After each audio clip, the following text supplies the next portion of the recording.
trying to achieve here, kind of like an interview, we want to find out from people who are using the product, from people who have their own experiences, their own knowledge, right? Because we're all limited based on our experiences and our. That's kind of how I got started. In my prior life, I always tell people I used to be an IT person, and somehow I decided to make a sudden switch. And then while I was doing nutrition, I started to specialize into allergies. And I can't even remember how or when we met and how I started to use the Auum. It's all a big word. It doesn't matter. So it just seemed to fit really nicely because with the allergies, you know, there's inflammation and omega-3s are somewhere in that time frame. Cheryl had asked about doing a field study for Auum and getting feedback on people on the sub-D, not the D3A, but the sub-D. No offense,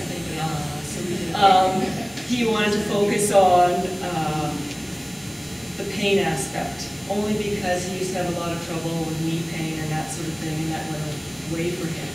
So we were focusing on if there's clients that came in, if they had any sort of discomfort or anything happening, what would happen if we put them on the Auum and what they would notice.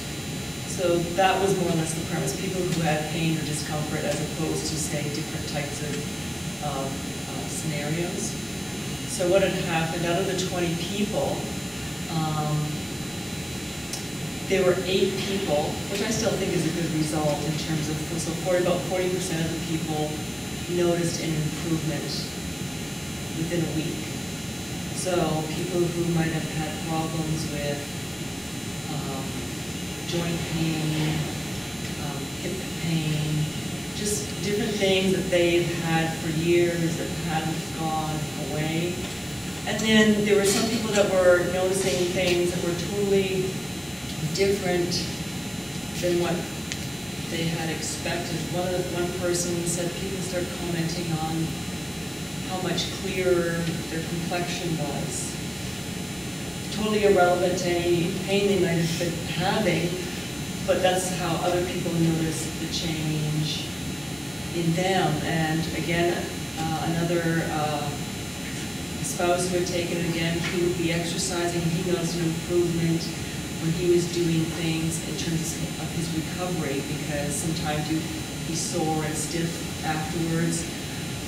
We had another person who always had suffered from pain. She would always be, she liked to ride a bike. It's just she'd always do these big bike rides where you go so and so many kilometers, or you ride for the entire day, and she'd always be in pain and discomfort, and suddenly she didn't have that anymore.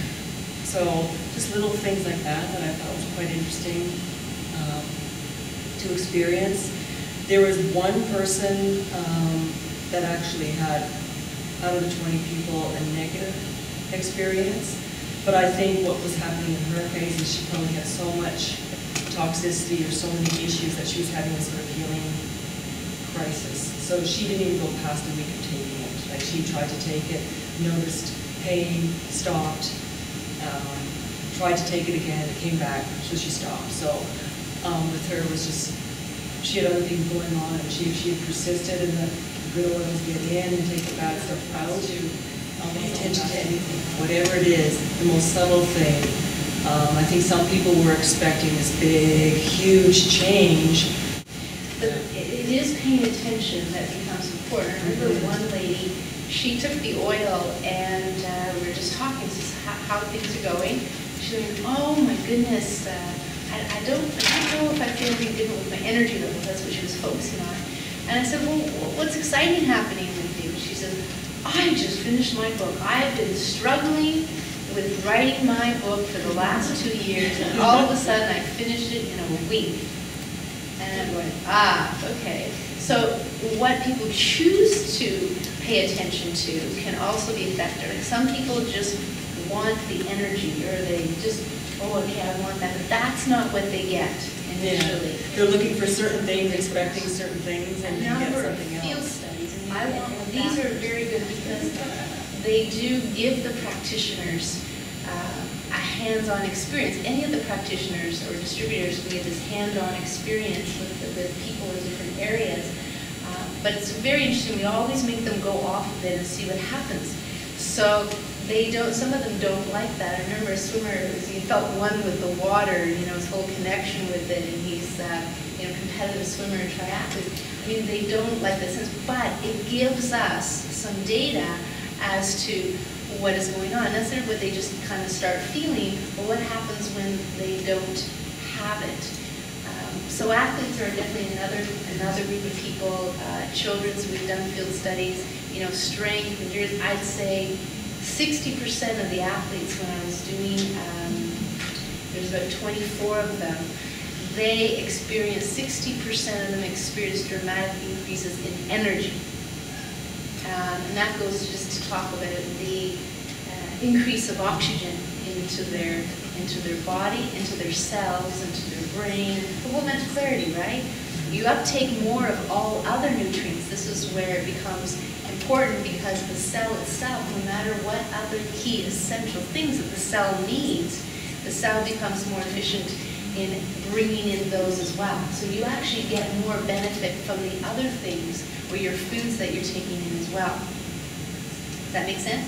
And what I learned recently, which I'll just share to kind of add on, is that we keep hearing about the cell wall, but within the cell itself, whether you call it the nucleus that is holding the DNA, or the mitochondria that's making the energy, or the different, what they call organelles. Everybody remembers their cell biology? So they all have membranes as well. So that each and every one of their functions in the cell, what they do, is dependent upon a healthy cell wall as well. So, but with that, I want to thank Christina for coming and sharing.